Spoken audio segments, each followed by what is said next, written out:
All right, good morning. Happy Wednesday. See, I got the day right today. So today we are going to talk about, are you ready to apply to CRNA school? So this is a very exciting step. If you feel like you're there, congratulations. I'm so excited for you. If you think you're going to be there soon, I wanted to touch on this topic today because I want to make sure that you are as ready as possible to apply to CRNA school. So I'm going to kind of go over some things to think about. So if you said, yes, I'm ready to apply to CRNA school, you're probably wondering why the heck I would tell you to slow down. And, I myself struggle with this concept, and I have to remind myself a lot to slow down because I am definitely the kind of person who I go, go, go. So much so sometimes that I definitely can burn myself into the ground. And I'm sure some of you can relate to that, where you just naturally want to do more and more and more. And sometimes it bites you in the butt a little bit. And one thing that I have learned over my time and kind of having this type of personality, I definitely would call myself impulsive. Again, I would probably say that's a weakness and a strength. You could probably look at it in two ways. But because of that, I've had to learn how to slow down. And the reason I have to learn how to slow down is because sometimes when you go really fast, you miss your periphery, meaning you don't see your blind spots.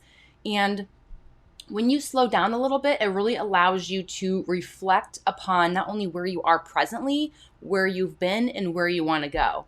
But when you're in go, go, go mode, sometimes you quickly jump to the next step before reflecting on your current actions and progress.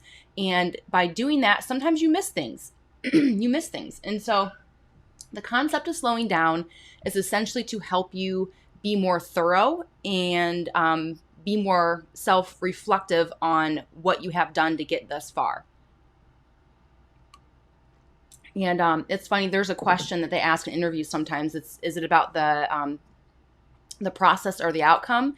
And while you can argue both, I personally love the process because the process, in my humble opinion, is where a lot of the growth happens. You can always get to your outcome if you embrace the process, and you can make a better outcome if you really focus in on the process that it takes to get to the outcome. So again, sometimes you have to slow down to speed up, and I know it seems counterintuitive. However, I promise if you try to start incorporating this into your daily life, weekly life, monthly life, take baby steps, because I know it's hard. I know, because I struggle with it. Again, it's something I have to constantly kind of remind myself of. And it doesn't feel good to slow down. Sometimes it feels like maybe, sometimes it kind of feels a little bit like a defeat to slow down a little bit. But I promise you it's not. I promise you, you are where you are right now, where you are because you're meant to be there. So embrace that, look at it, reflect on that. You won't regret it. I'm sorry, I'm getting over a cold, so I'm trying not to cough in your guys' face this morning. All right. So we kind of talked about if you slow down, it helps you kind of look at your periphery and allow you to kind of self-reflect and gather, kind of reflect on what you've done to get to where you are to make sure you don't miss anything. And sometimes, despite slowing down, sometimes it comes down to you don't know what you don't know. And this is extremely frustrating place to be in. I'm speaking again from experience where I want to know things. I want to know how to do things. I want to know how to get to where I want to be. I want to know how to do certain things.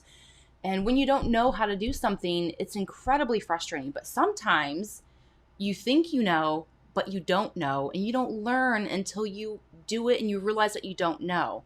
And again, this is incredibly frustrating, and it will happen despite your best efforts. However, what I have found is that if you surround yourself with mentors, people who are also embracing the same journey, the same path, you're more likely to find out things you don't know, okay? Because they are also seeking answers, and you learn from one another. So being in a community like this, being part of CRNA School Prep Academy, you are going to see your blind spots. You're going to be able to understand what it is that you need to focus on and have a clear direction and path. You're going to be able to understand, oh, I didn't know that. Okay, cool. Now I know. Now I can address it. And sometimes when you don't know something, it's kind of like a protective mechanism. Like maybe you might know it, but you don't want to address it even, like say like your GPA. Let's just go there because that's something I see a lot. Maybe you're worried about it, or maybe you think you should be worried about it, but you're like, I'll be okay. Like maybe it's one of those things where you don't want to address it because you're fearful of what the answer is going to be. Maybe you're fearful of being told you have to do X, Y, and Z, and that's going to take this much time and this much money to accomplish that. And it's like, you just don't want it. You're just like, ooh, it's just, it makes you feel kind of icky, right?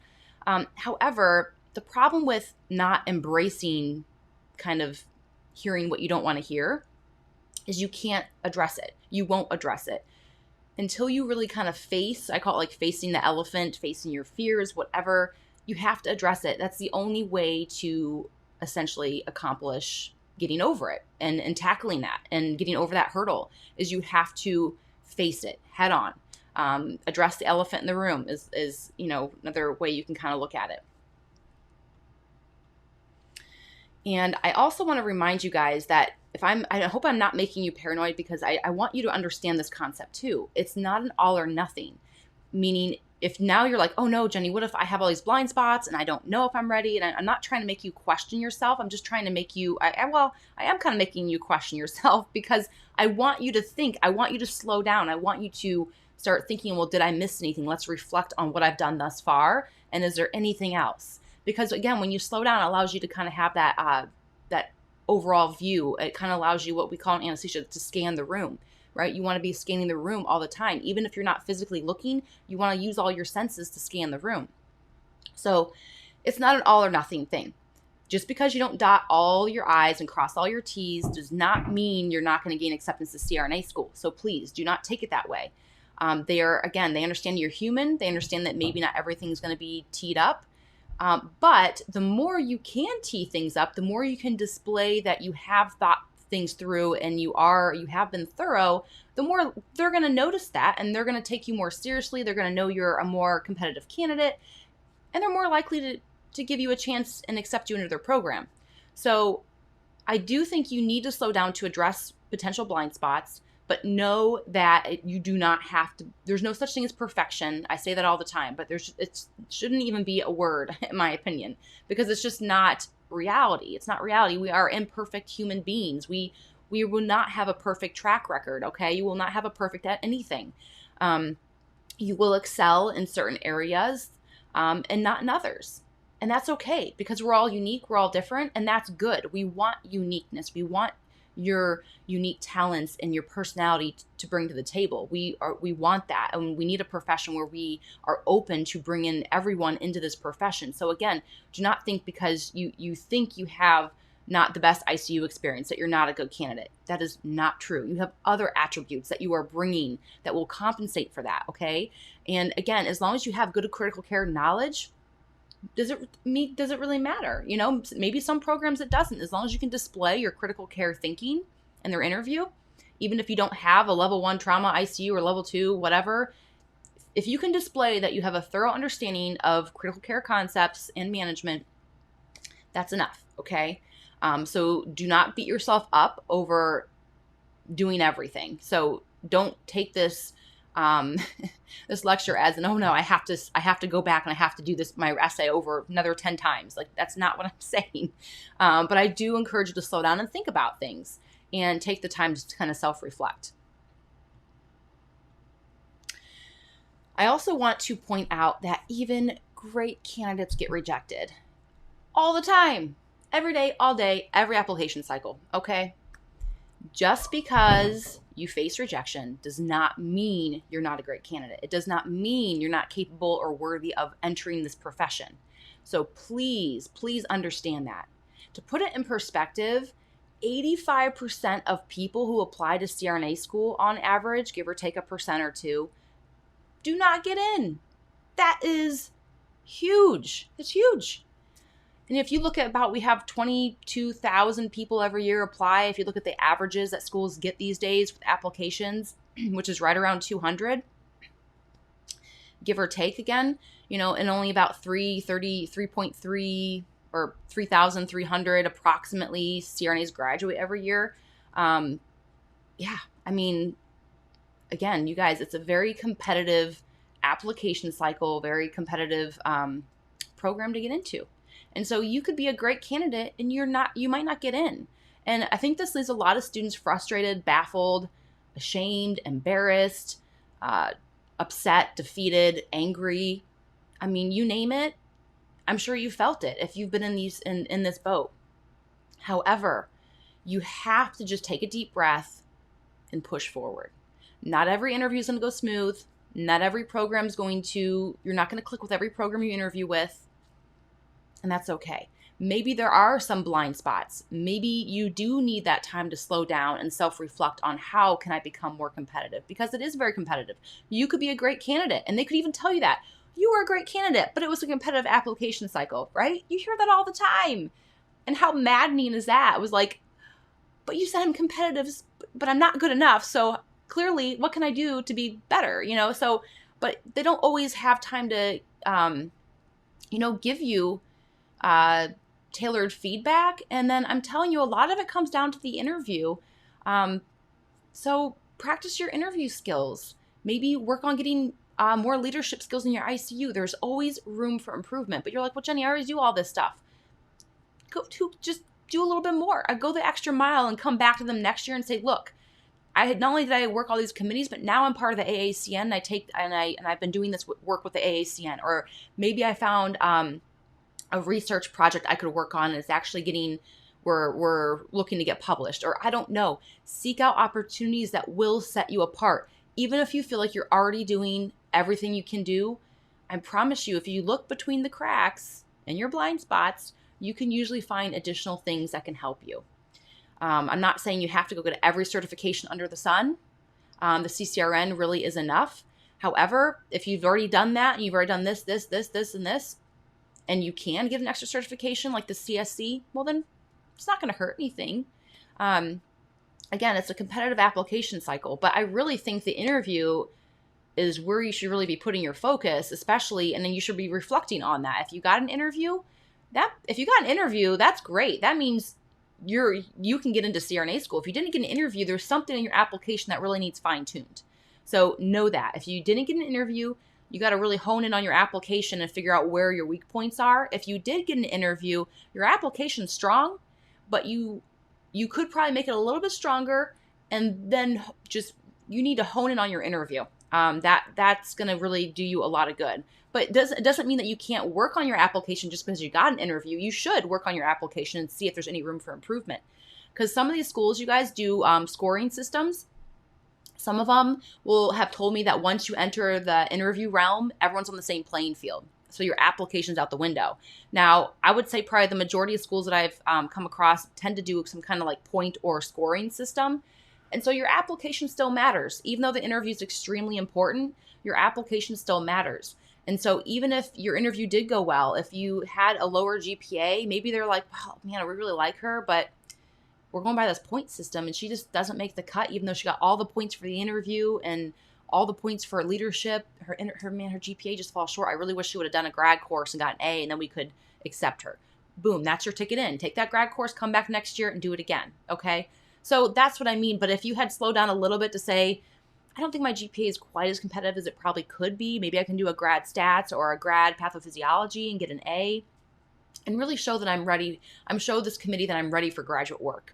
And I've been told so many times by candidates who I give this advice to that they are actually praised for this in the interview.